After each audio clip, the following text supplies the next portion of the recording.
Ce journal vous est offert par la BCDC.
Publication des résultats partiels de l'élection présidentielle du 28 novembre dernier. 18% des plus publiés ce samedi. La Commission électorale nationale indépendante a commencé à publier les résultats de quelques bureaux de vote dont les chiffres sont déjà disponibles.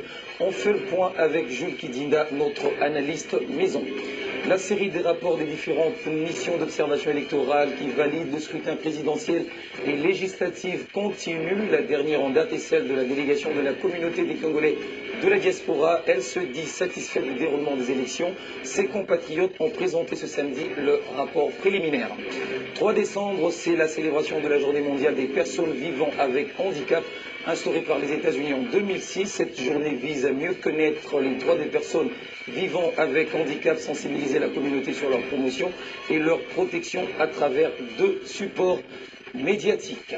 Bienvenue à tous et merci d'être avec nous sur Télé 50 pour cette nouvelle édition du journal. L'événement du jour qui a fait la une de l'actualité, c'est la publication des résultats partiels d'élection présidentielle du 28 novembre dernier. On en sait déjà ce samedi, 18% de l'ensemble du scrutin présidentiel, ce qui fait 33 au total. La Commission électorale nationale indépendante a commencé à publier les résultats des quelques bureaux de vote dont les chiffres sont déjà disponibles. D'après cette nouvelle publication des résultats, le candidat Joseph Kabila vient en tête après Étienne Tshisekedi Lumumba. On en parle bien évidemment avec Jules Kidinda, notre analyste maison qui est avec nous sur ce plateau. Bienvenue Jules. Alors la première question que je vous pose, est-ce que les chiffres donnés par la CENI jusqu'ici sont-ils des natures à donner une indication précise sur ce que sera les résultats finaux? Non, il faut pour cela attendre qu'on atteigne 90 ou 95% des résultats compilés. D'ici là, on assistera à un jeu de yo-yo. On aura, bien sûr, on verra l'écart se resserrer, l'écart s'agrandir entre le deuxième et le troisième, et entre le quatrième et le cinquième. Pourquoi pas entre le premier et le deuxième? Alors pourquoi pas? Pourquoi? Parce qu'on sait très bien que le scrutin majoritaire à un tour, obligé d'ailleurs, tous les candidats ils l'ont fait, à appeler ce qu'on sait tous à un vote utile, c'est-à-dire voter pour le candidat qui a le plus de chances, effectivement, d'être en tête. Or là, vous avez vu qu'effectivement, l'opposition a manqué le coche de présenter un candidat unique. On sait très bien que l'absence d'une candidature unique exposait l'opposition à l'émiettement de voix. Vous ne pouvez que regarder les chiffres qui sont annoncés par la CENI. Vous verrez que dans les provinces où, par exemple, Etienne Tshisekedi est en tête, s'il avait bénéficié en additionnant les voix de Kamere et des autres, il serait largement en tête par rapport au président Kabila. Et dans les provinces où le président Kabila est en tête, si vous additionnez les voix obtenues par Tshisekedi, Kamere et les autres, vous verrez très bien qu'ensemble, ils pourraient passer en avant. On savait d'avance très bien que le scrutin majoritaire à un tour obligé. Si je vous comprends bien, la division de l'opposition a profité à la majorité. Écoutez, tous les analystes le savent, et d'ailleurs, vous voyez, toute la communauté européenne, internationale le dit également. Le fait pour l'opposition de n'avoir pas présenté un seul candidat joue effectivement aujourd'hui contre l'opposition. Bien sûr que vous aurez toujours dans les provinces, tel candidat est en tête, par exemple au Nord Kivu, certainement on aura un candidat en tête, un candidat de l'opposition en tête, vous verrez peut-être dans le Kasaï occidental, oriental, vous aurez un candidat en tête de l'opposition, mais effectivement, ça préjudicie dans la mesure où lorsque ce candidat de l'opposition est en tête, le troisième ou le quatrième qui est aussi de l'opposition fait un bon score aussi. Et ça, dans ces provinces-là où, par exemple, un candidat de l'opposition est en tête, le président Kabila s'est toujours un peu bien comporté. Il est souvent deuxième, donc il ne se laissait pas distancer. Et dans les provinces où on attend que le président de la République fasse un bon score, vous verrez, ce n'est pas toujours le même candidat de l'opposition qui est deuxième. C'est tantôt, lorsque vous êtes dans l'Est, c'est tantôt Capéré, et lorsque vous êtes, par exemple, dans le Kassai, enfin à Kinshasa, dans certaines communes ou dans le Bas-Congo, vous verrez que, voilà, il y a toujours cet écart de voix entre le premier et le deuxième, qui bénéficie bien sûr au candidat unique de la majorité, sauf que dans l'opposition, ils sont nombreux, et ça, forcément, ça ne favorise pas les candidats de l'opposition. Alors Jules, rien qu'avec ces résultats partiels, est-ce que le candidat Joseph Kabila peut être considéré comme a priori président de la République? Non, il faut gagnant de ces élections. Il faut pas le dire avant. On peut pas le dire aujourd'hui parce qu'on attend bien sûr que tous les résultats soient compilés. Sachez que les centres locaux de compilation des résultats, il y en a 169. En fait, ces centres locaux de compilation des résultats correspondent aux circonscriptions. Donc, il y a 169 circonscriptions, donc 169 centres locaux de compilation des résultats. Il faut attendre que tous ces centres-là envoient leurs résultats à la CENI, à l'antenne provinciale de la CENI, et puis au bureau de la CENI, pour pouvoir savoir qui a effectivement gagné. Mais l'analyse que nous posons, effectivement, c'est celle-là. Quand on regarde le chiffre, on voit très bien que l'absence d'une candidature unique de l'opposition a été préjudiciable à l'opposition. Et on verra, bien sûr, le résultat final mardi ne sera pas de loin de ce que les analystes sérieux ici et à l'étranger disent déjà. Alors Jules, une autre question encore. Est-ce que la méthodologie de publication de ces résultats partiels choisie par la CENI, est-ce que, d'après vous, c'est la meilleure? Oui, parce que juridiquement, la CENI est la seule institution habilitée à proclamer des résultats, fut-il provisoire. Et techniquement, la CENI est la seule institution qui a tous les éléments, effectivement, pour publier ces résultats. Ce qui s'est passé jusqu'ici, c'était de la manipulation, de l'intoxication de chaque camp, c'est tout à fait normal, c'est de bonne guerre. Chacun voulait annoncer d'avance qu'il avait gagné. On sait très bien. On a vu également le site qui a été piraté. Tout à fait. Alors, on sait très bien que c'est difficile, vous savez, pour les grandes villes, cette élection a vu les bureaux de vote se constituer dans les salles de cours. C'était ça les bureaux de vote et de dépouillement. Et dans les salles de cours étaient dans une école, ce sont les écoles qui étaient des centres de vote et des dépouillements.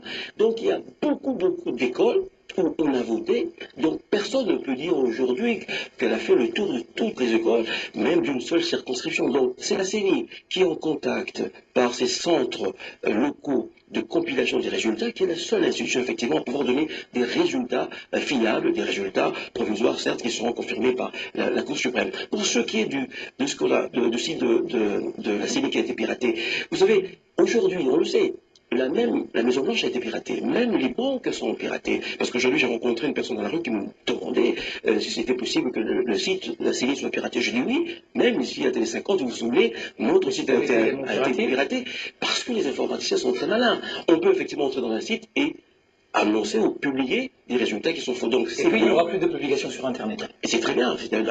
Dans la mesure où on ne contrôle pas le site où effectivement des pirates peuvent entrer et diffuser n'importe quel chiffre, il était tout à fait normal que la CENI prenne toutes ses responsabilités et donc mette fin à ces publications sur Internet et qu'on se contente, et c'est d'ailleurs très bien, on se contente de ces rendez-vous qui seront très réguliers d'ici mardi avec le pasteur Ngoï Mulunda pour entendre les résultats prononcés au fur et à mesure. Merci Jules pour tous ces détails. On sera bien évidemment avec vous dans nos prochaines auditions au fur et à mesure que la CENI nous fournira d'autres chiffres. Les résultats partiels de la présidentielle déjà connus du grand public dans la capitale, certains chantent déjà la victoire et d'autres sont par contre déçus. La surprise étant de mise, ces résultats ne sont pas l'ombre des résultats finaux. Réflexion de Claude Bérigani. On dirait un jour de publication des résultats définitifs, vendredi 2 décembre.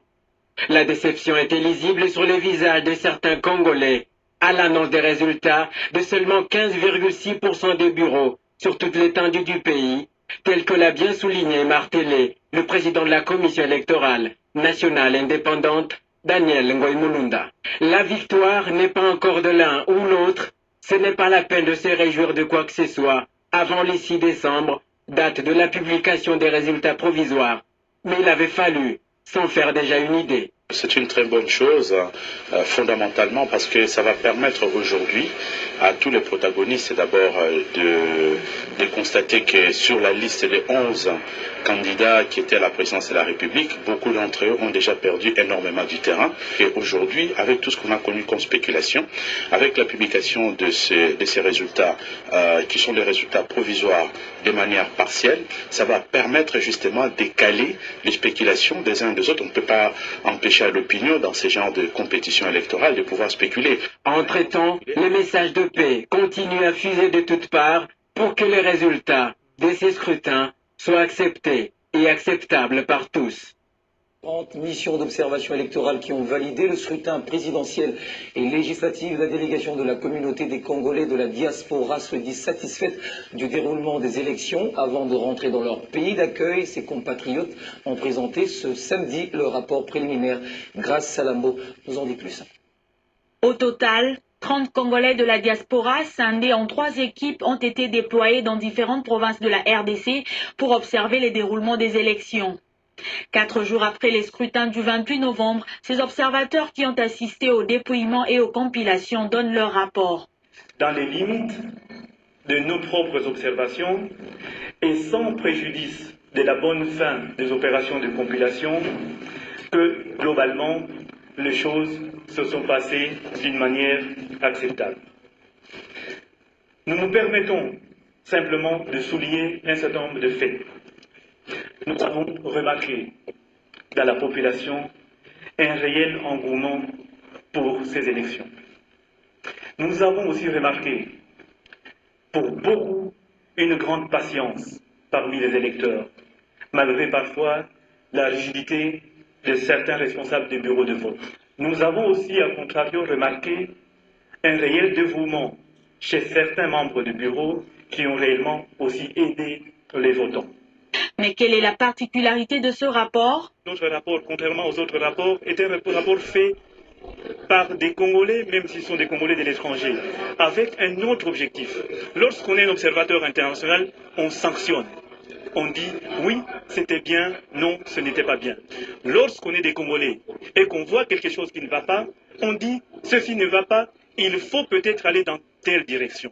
Et nous nous avons permis d'aller au-delà de cette partie en disant il faut aller dans telle direction. C'est suite à la rencontre qui a eu lieu au mois de septembre dernier à Bruxelles entre la communauté congolaise de la Belgique et le président de la CENI, le pasteur Daniel Ngoïmounda, qu'il a été convenu qu'une délégation de cette communauté prendra part aux opérations de vote comme observateur.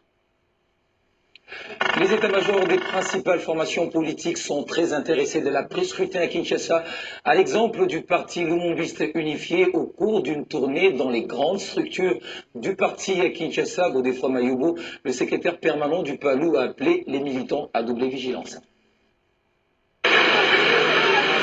Le parti Lumumbiste unifié, qui a pris une part active au scrutin du 28 novembre dernier, est convaincu que l'heure est à l'évaluation du processus électoral. Au cours de cette tournée dans 5 provinces PALU, dans la ville de Kinshasa, Godefroid Mayobo, le secrétaire permanent, est porte-parole du parti.